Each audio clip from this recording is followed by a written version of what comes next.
True tales of the truly terrifying. The following is an absolutely true story. I heard it from my friend's sister the other day. About a month ago, she went mushroom hunting in a forest to the east. On her way back, she noticed that something was wrong. Birds were falling from the trees, and fawns writhed on the ground in agony. All of them were foaming at the mouth. The forest is usually a place of peace, but on this day it was more like a hell on earth. What fiendish power was behind this devilry? That's when she noticed the song. An eerie and grotesque voice like nothing she's ever heard before was issuing from holes in the ground. Moments later, her sight darkened and she swooned. When she came to, she was back in her own bed. A hunter had found her unconscious body and brought her back to the village. This very day, she shudders to recall the scene. The worst part was she says is that she can't get the words of the song out of her mind. Oh god. That's referring to the Ascantha moles that were, yeah, that can't sing.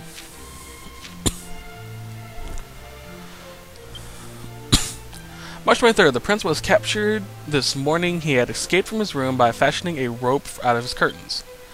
He was undoubtedly planning to head to the casino at Baccarat. The prince remains unrepented. Whatever. June 4th, the prince was captured this afternoon. He hid himself inside a barrel, apparently with the intent of sneaking out of the city. He even prepared a special barrel with holes in the bottom, allowing him to move when nobody was looking. The prince can be surprisingly resourceful when he wants to be.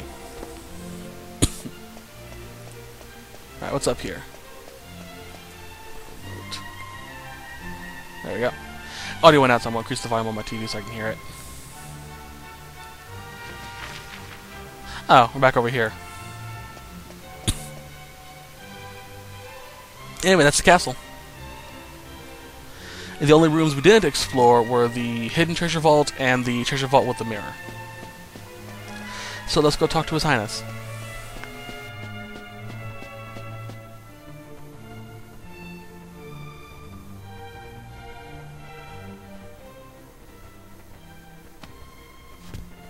Your Majesty, are you feeling poorly? Did those travelers cause you some trouble? No, I'm fine. One of them reminded me of someone, but I must be mistaken. Quick FYI, that is a hint to the past of Hero. I'm not going to go into further detail, but yeah.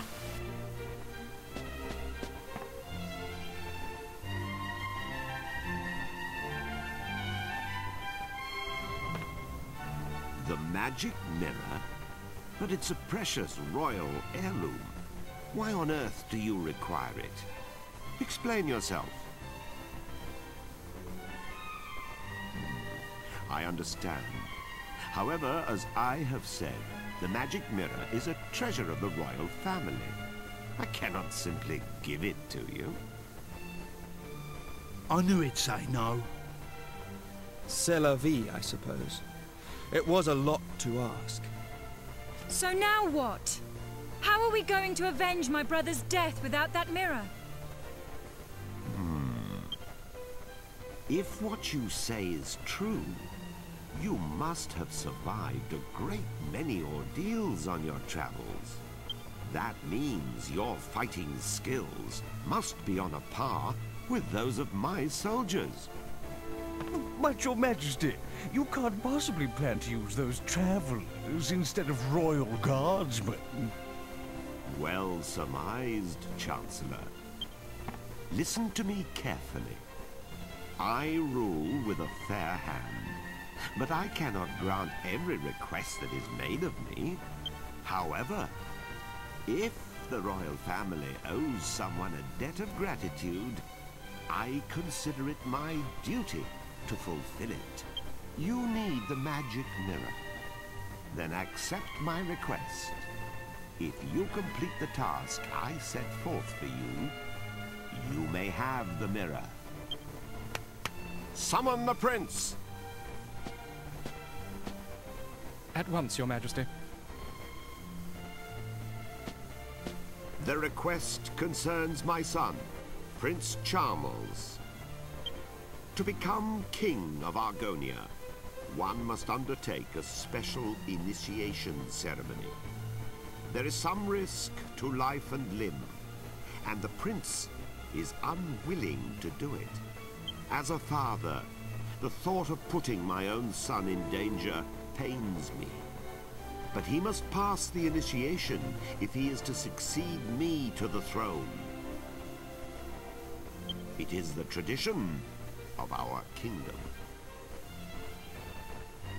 I was considering sending a detail of royal soldiers to protect him during the rite. However, I fear it will ruin his reputation. So my request is this. You outsiders will accompany my son to the royal hunting ground. Naturally, this would remain completely confidential. It is vital that everyone believes my son passed the initiation on his own. Your Majesty, Prince Charmles is... What is it this time? The prince has run off again. I'm extremely sorry, Your Majesty.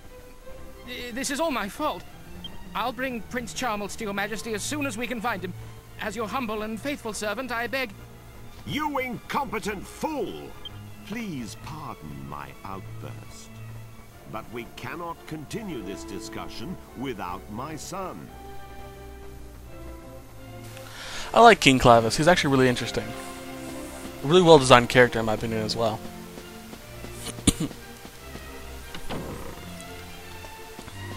He's definitely the most well-rounded king that we've come across so far, in my opinion. Now, to save us a bunch of time, we're just going to go to where we need to go. Which is to that hole where Munchie was. Where we can put Munchie through. Because I can find it. Is it up here? Yes. This will just save us some time. Oop. Basically, he's barricaded himself in the room directly underneath this one.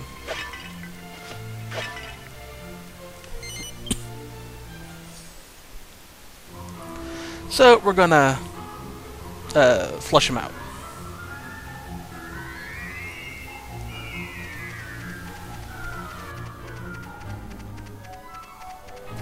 Now I assume this area used to be a part of the castle before they built the roof over it, because these are actual steps. So, and what we want to do is get this lizard to fall through this hole, because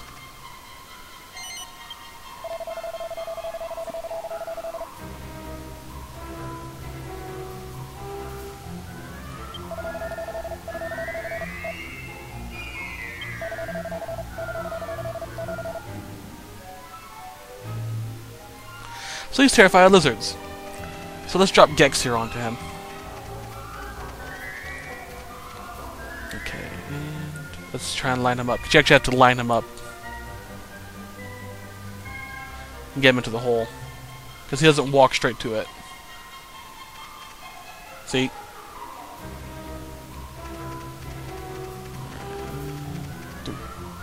Oh.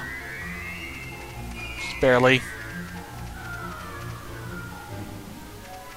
There we go.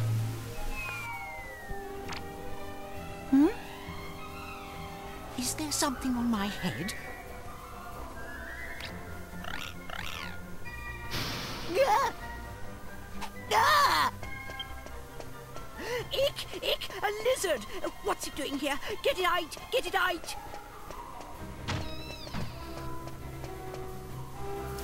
Now, despite me hating, or despising, the character Prince Charmles, the person that did the voice for him did a really good job.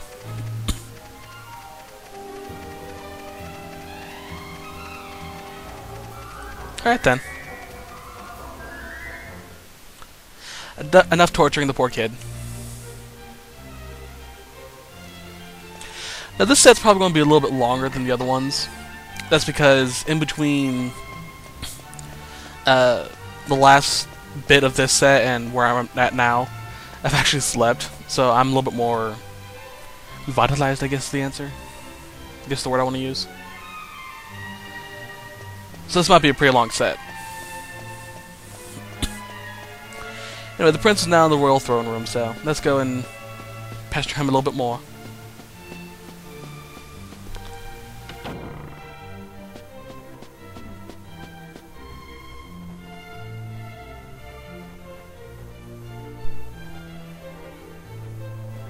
Ah, perfect timing.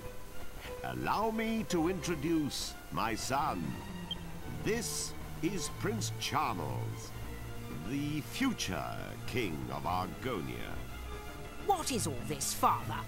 Why are you wasting my time with this whiff-waff? They're going to protect you during the initiation. They will need to know who you are. Initiation? Who said anything about the initiation? I don't recall agreeing to that. I hate lizards. How many times do I have to tell you? Listen carefully, Charles. Enough is enough. I am aware of your aversion to the initiation, but it remains your duty to complete it. You won't be able to marry Princess Medea until you prove your worth. Well, I don't care about getting married anyway. You're making a mistake, Charles. I hear Princess Medea is, well, boom! You understand what I'm saying. Wow! Now, have you reconsidered? You can leave me out of this, thank you. Anyway, my son, do you realize what people say about you behind your back? This is your chance to prove yourself, to show the world you are a man. These people can assure your safety. Well, Charles, do you accept? Yes? Wait, no. I mean, oh, I don't know. I heard a yes. That's my prince. I'll ensure that everyone believes you're doing it on your own. You will leave now. Hide yourself in the wagon at the city gates and await your bodyguards. Right now? Chancellor, accompany Charles to the gate. The prince is leaving for his initiation. Summon the royal guards. The prince must have a fittingly ostentatious send-off. Remember, he is leaving on his own. It shall be as you wish, Your Majesty. But wait! I'm not ready yet! Off at last. I wish you luck. And remember, your mission is top secret. Charles will explain the details of the initiation himself. Fulfill my request, and you have my word that the magic mirror shall be yours. King Cleves is actually a really doting father if you think about it. Despite forcing his son to go on this, he does make sure that, he's protected. Despite it goes against tradition. And despite the fact that, his son has no charm whatsoever.